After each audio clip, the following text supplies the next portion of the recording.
And there came several scholars from Aurora, sent by the high priest to judge him.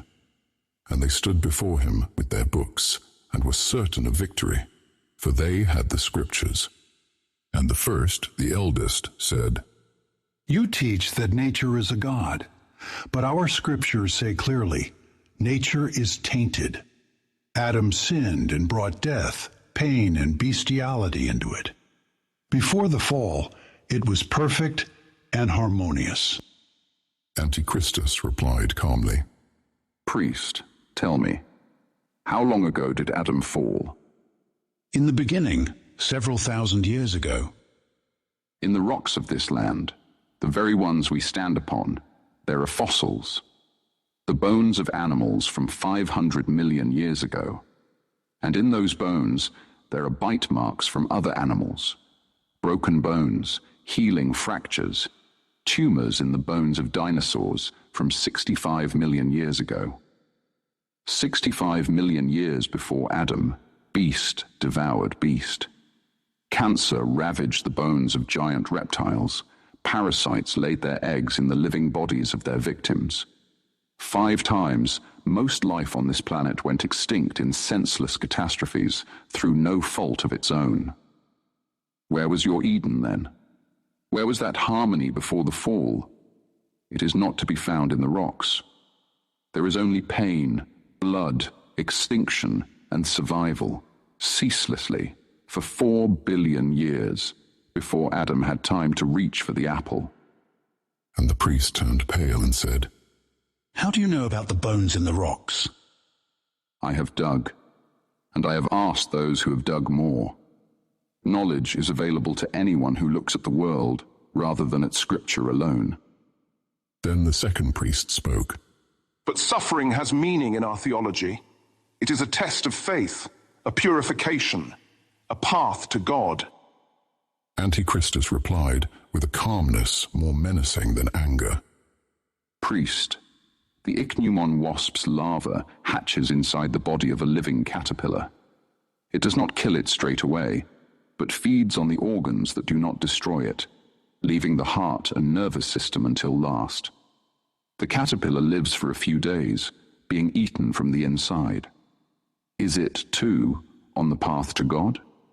Does its suffering have any theological meaning?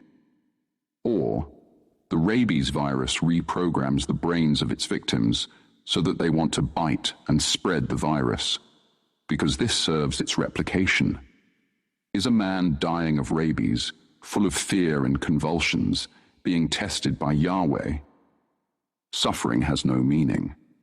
It is an evolutionary mechanism or the result of random processes. Your attempt to ascribe meaning to it is an act of desperation, and I understand that desperation. But desperation does not make a lie true."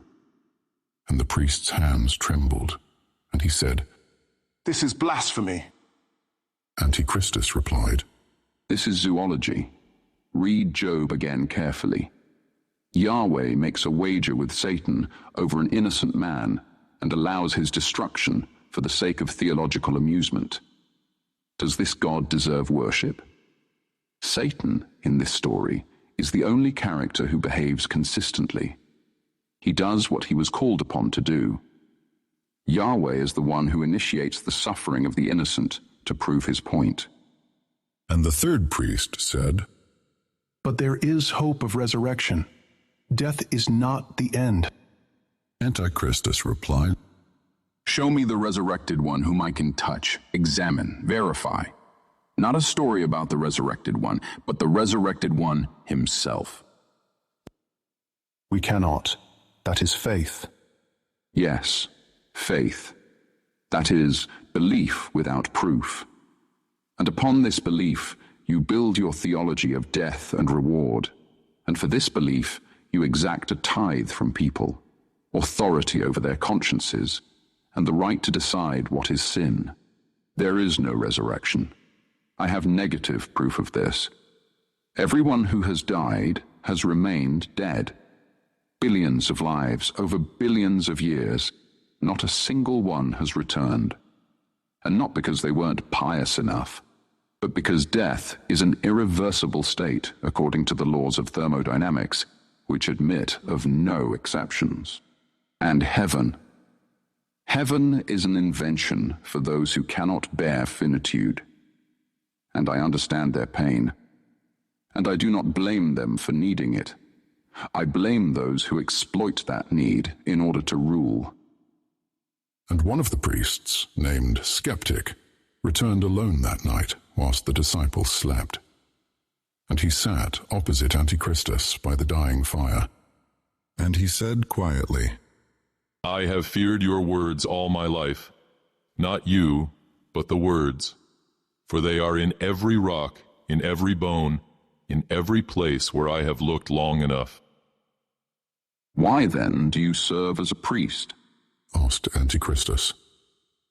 Because if I stopped, there would be nothing left but that fear, with no veil behind which to hide.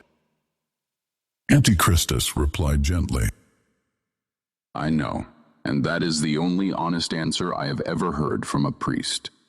Fear without a veil is precisely the place where truth begins.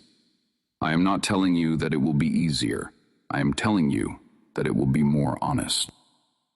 And the skeptic sat there for a long time, gazing into the fire.